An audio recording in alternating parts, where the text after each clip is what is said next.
Hello दोस्तों, मैं जितेंद्र कुमार तिवारी आपका अपने चैनल पर स्वागत करता हूँ। यूट्यूब चैनल पर स्वागत करता हूँ। आज हम साइकोलॉजी ऑफ मनी बुक्स के नेक्स्ट पार्ट को रिव्यू करेंगे। अगर आपने अभी तक मेरा चैनल सब्सक्राइब नहीं किया है तो प्लीज़ इस चैनल को सब्सक्राइब करें और इसे लाइक करें और अपने नियर एंड डियर में सब्सक्राइब भी करें। अब हम इसके नेक्स्ट पॉइंट की तरफ चलते हैं। नेक्स्ट पॉइंट है नेवर इनफ, मतलब कभी पर्याप्त नहीं। ऑथर के अनुसार किसी भी व्यक्ति के लिए पैसा कभी पर्याप्त नहीं हुआ है।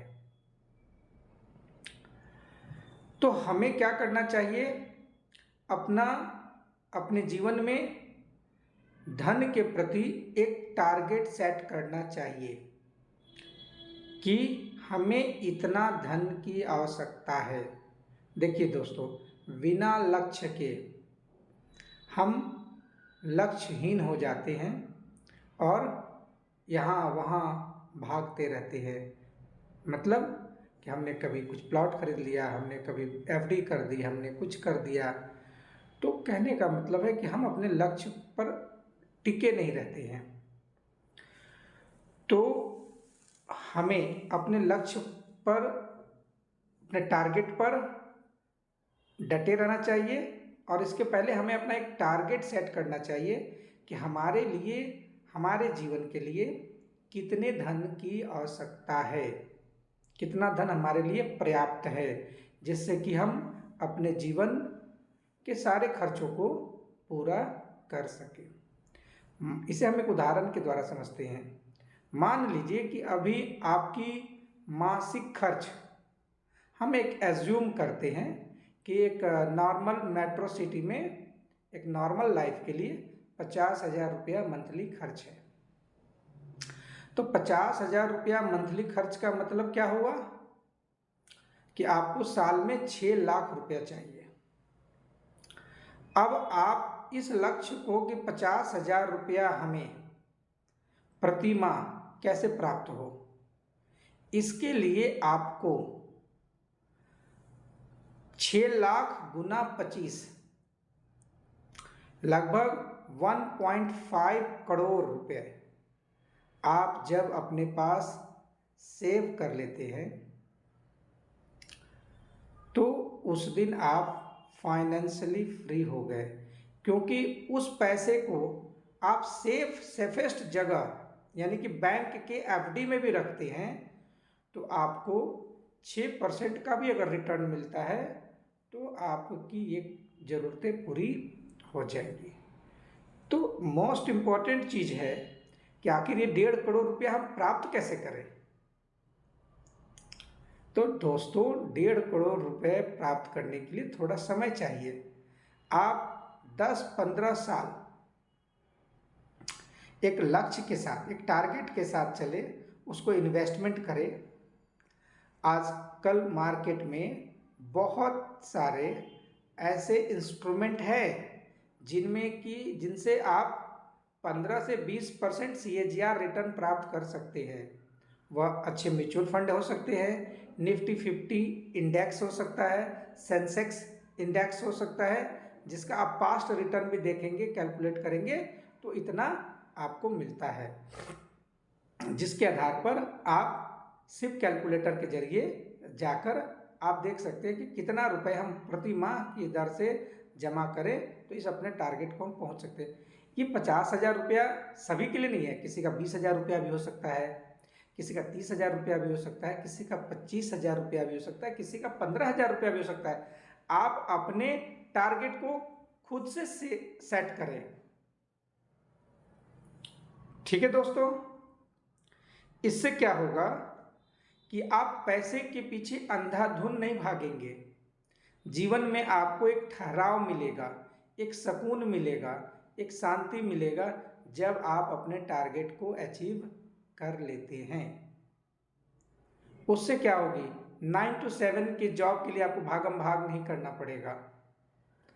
आपके आपने सोचा कुछ और था करने के लिए, और आज परिवार को चलाने के लिए मजबूरी में आज आप उस काम को कर रहे हैं जिस काम को आप करना पसंद नहीं करते हैं। तो जब आप फाइनेंशियली अचीवमेंट प्राप्त कर लेंगे तो आप अपने मनपसंद काम को ट्राई कर सकते हैं। वहाँ से आपको फेल होने का कोई डर नहीं रहेगा। आप अपने डिजायर्स को पूरे कर सकते हैं। आज आप अपने हॉबी को पूरे कर सकते हैं। तो इसलिए जीवन में ऑथर कहते हैं कि धन को लेकर हमें एक निश्चित टारगेट सेट करना चाहिए। अगले पॉइंट की तरफ बढ़ते हैं, लक एंड अनसर्टेनिटी, जिसका अर्थ होता है भाग्य और अनिश्चितता। इसका चोली दामन का साथ है दोस्तों। भाग्य आपका साथ देगा, कभी अनसर्टेनिटी आपके साथ हो जाएगी कि ये चीज़ आपके साथ हो रहा था, नहीं हो पाया किसी कारण से।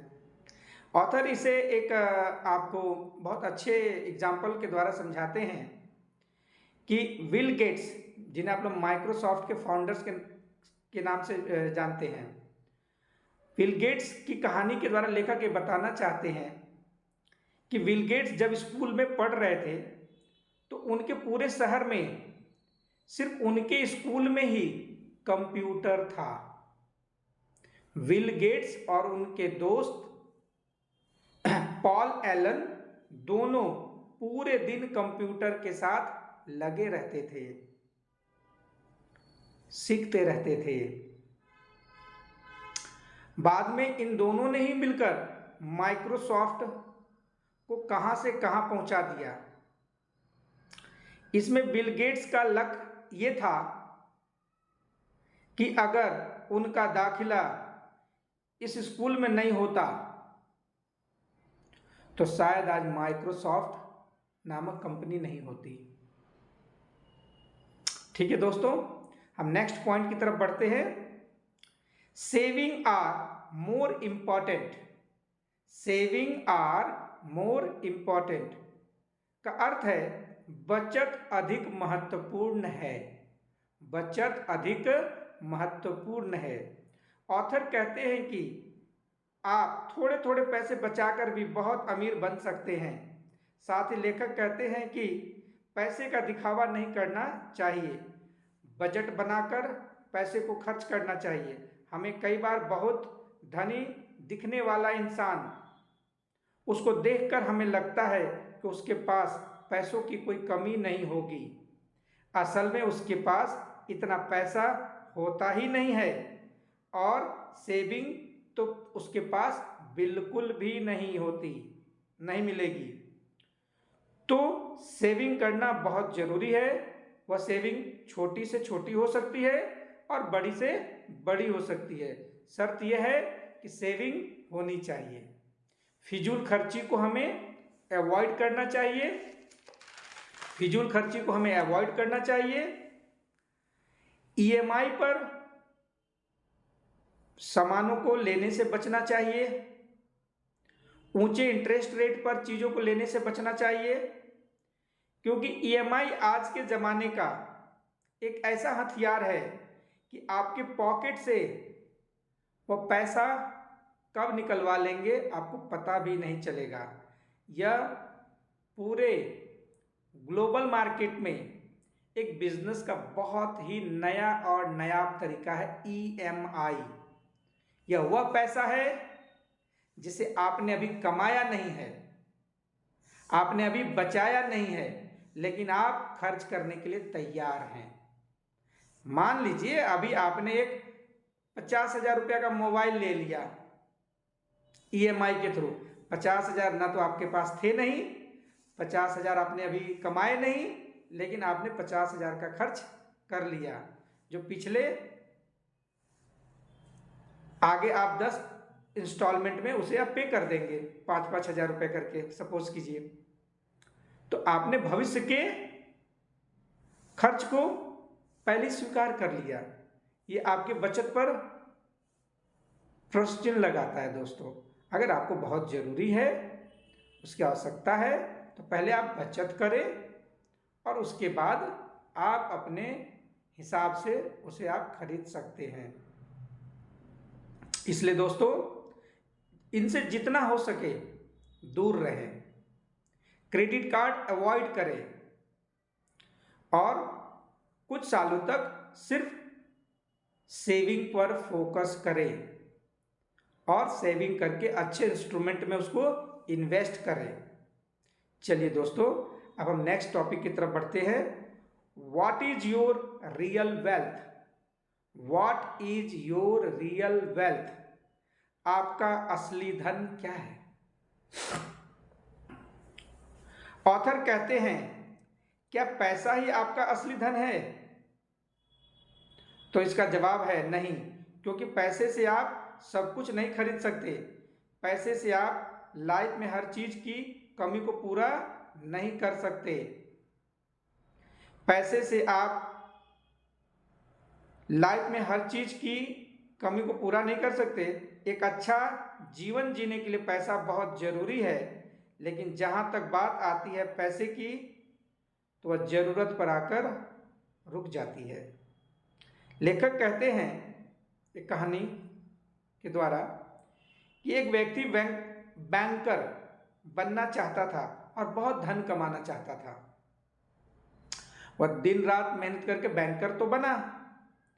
बैंकर बनने के बाद उसके दिन रात का चैन आराम हराम हो गया। पैसा तो उसने बहुत कमाया, परंतु जीवन में शांति और सुकून सब चला गया। फैमिली, बच्चे, फ्रेंड्स, रिलेटिव्स, पेरेंट्स, इन सबको वह समय नहीं दे पा रहा था, जिससे उसके रिश्ते बिगड़ते चले जा रहे थे। उसके जीवन में टेंशन बढ़ती चली जा रही थी। तो दोस्तों पैसे खूब कमाइए, परंतु लाइफ को भी बैलेंस करके चलिए, क्योंकि पैसा आप कमा तो लेंगे लेकिन ये रिश्ते आपसे पीछे रह जाएंगे। तो हमें धन भी कमाना है और इन रिश्तों को भी सहेज कर रखना है।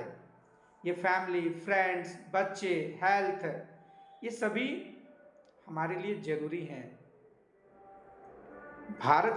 आपको रिसेंटली भारत के सबसे बड़े अमीर इन्वेस्टर राकेश झुनझुनवाला साहब ने भी कहा कि मेरा सबसे बुरा इन्वेस्टमेंट मेरा खुद का हेल्थ था।